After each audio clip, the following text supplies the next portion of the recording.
96.7 KCAL rocks. Time to talk some sports with Pep. And man, we're going to run the gamut today, man. A lot going on in the sports world. What's going down, Pep? Yo, Patrick, good morning. Good morning to all the rockers out there. Yeah, there's a lot going on.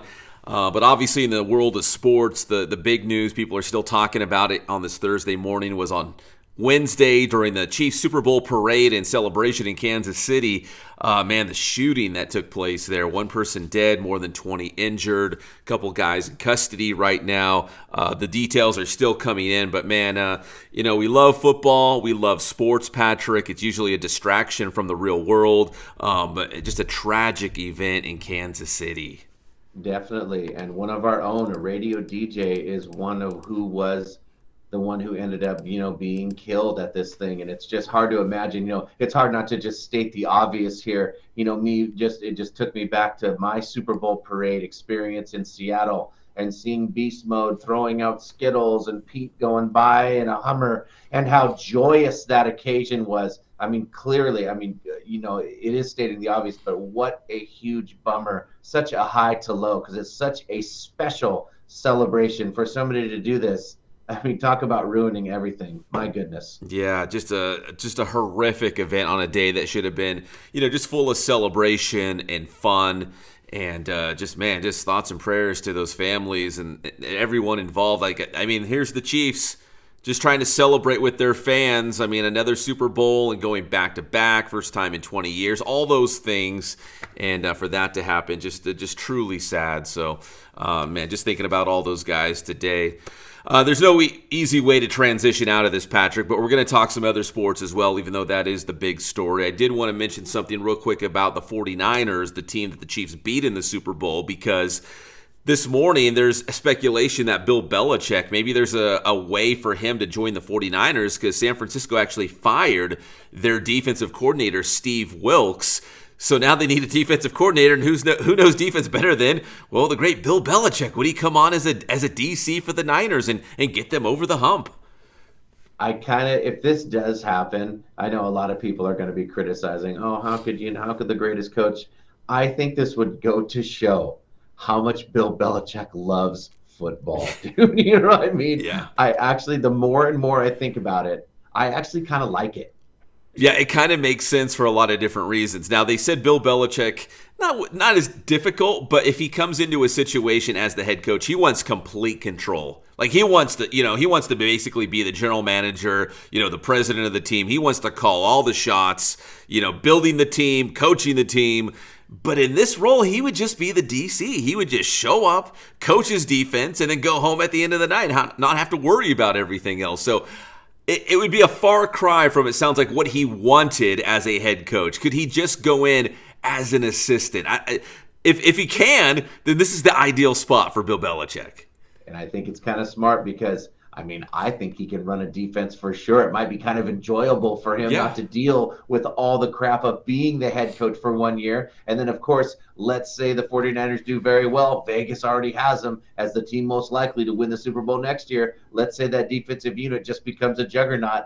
He's going to be a head coach again. Yeah. I actually think this is a good idea. Yeah, you make a great point. Like, what if San Francisco's lights out on defense, and then he's like, hey, it was me. I can still coach. You guys were trying to, run me off, but I can still get it done. So, I'm every year in the NFL, there's tons of coaching turnover. So who knows? Next season, there's going to be a handful of teams looking for head coaches again, and Bill Belichick could be right there, as the number one candidate for a lot of these coaching jobs if, he's successful in San Francisco. So anyways, that's just out there this morning. So maybe there's a chance. Yeah. Patrick, some NBA news. This was kind of interesting. The NBA trade deadline, hardly any noise was made. No big splashes, no big moves at the trade deadline. But it came out that the Lakers and Warriors owners actually had a conversation about a trade for LeBron James to Golden State. And they actually left it up to LeBron. They said, well, you know what? Reach out to LeBron. Is he even interested in a trade? Would he go to Golden State to, team up with Steph Curry? He said no. He wants to stay with the Lakers. He's going down with the ship.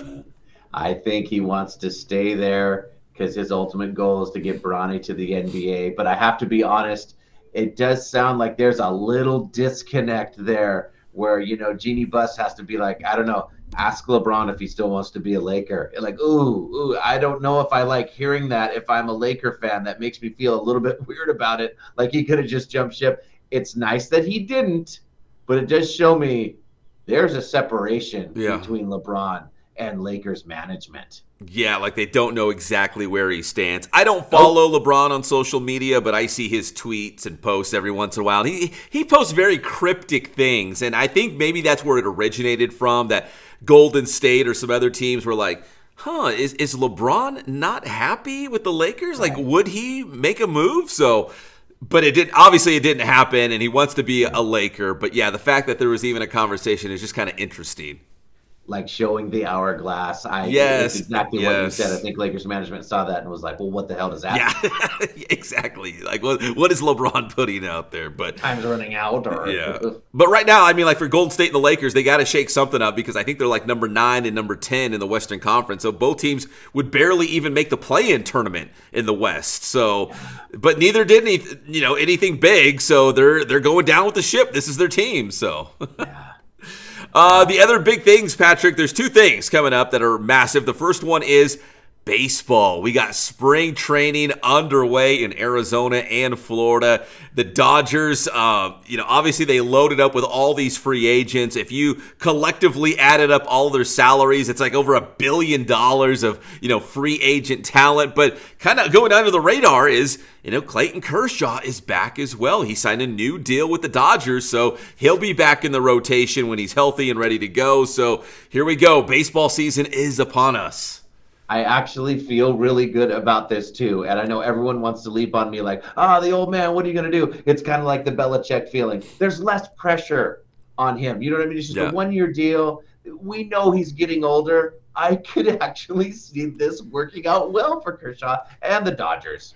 Yeah, like he's not awful. I think staying healthy is the biggest thing. And when you look at the Dodgers rotation, they're going to have some like front end guys. Like Kershaw could step in as being like the number 3, number 4, number 5 starter. He's not going to have to carry that rotation. So it kind of makes a lot of sense. And I'm sure he's great in the clubhouse as well, right? You got a lot of new faces in there. And he's a guy that's been around the block. He's led the Dodgers to a World Series title. So maybe he's the guy to kind of make the new guys and the returning players all kind of mesh together in harmony in the clubhouse. So there's probably a lot of reasons to bring him back, so it does make sense. I know. I just have a good feeling about it. I can't help it. I feel the same way about the Belichick story. I can actually see it working. Yeah. It could work. If he stays healthy, I think it makes a lot of sense for the Dodgers.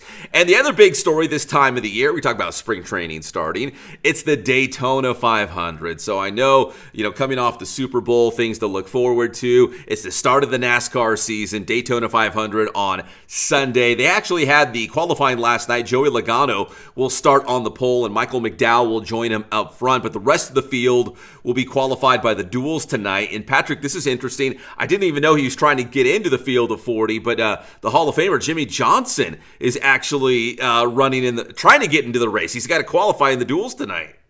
California's very own, man. That is very cool. I have some racing, some white trash in me, if you will. I do love myself some NASCAR, and I'll even shout out to my brother Darren is notching something off his bucket list. He will be at the Daytona 500. Maybe I can check in with Darren and see what's up. He's very excited to go to Daytona and just see the track where all the history has been made. It is the Super Bowl of NASCAR at the very beginning of the season. Very cool. Yeah, it is. Like the first race of the year is like the biggest race of the year. And that is definitely a bucket list item to get to Daytona. About 25 years ago, Patrick, I got hooked on NASCAR. Awesome Bill from Dawsonville, Bill Elliott, Sterling Marlin, into Jeff Gordon, Jimmy Johnson, Kevin Harvick. And I really like it. So big race coming up this Sunday. And I'm curious to see if Jimmy Johnson can actually make the field. That'll be a lot of fun to see him try to do it again, run it back. Definitely he could do it. I think we know he could do it. I definitely would be surprised if it didn't happen, man. Can't wait to talk to Pep on Monday. We can wrap up all the stuff that has happened in the sports world as baseball's coming, Pep. Tell them how to get your stuff. Get my stuff, NASCAR, baseball, all the good stuff. You can find me at Inland Sports, Facebook, Instagram, Twitter. We also have the Inland Sports YouTube channel. That is Inland Sports. Thanks, Pep.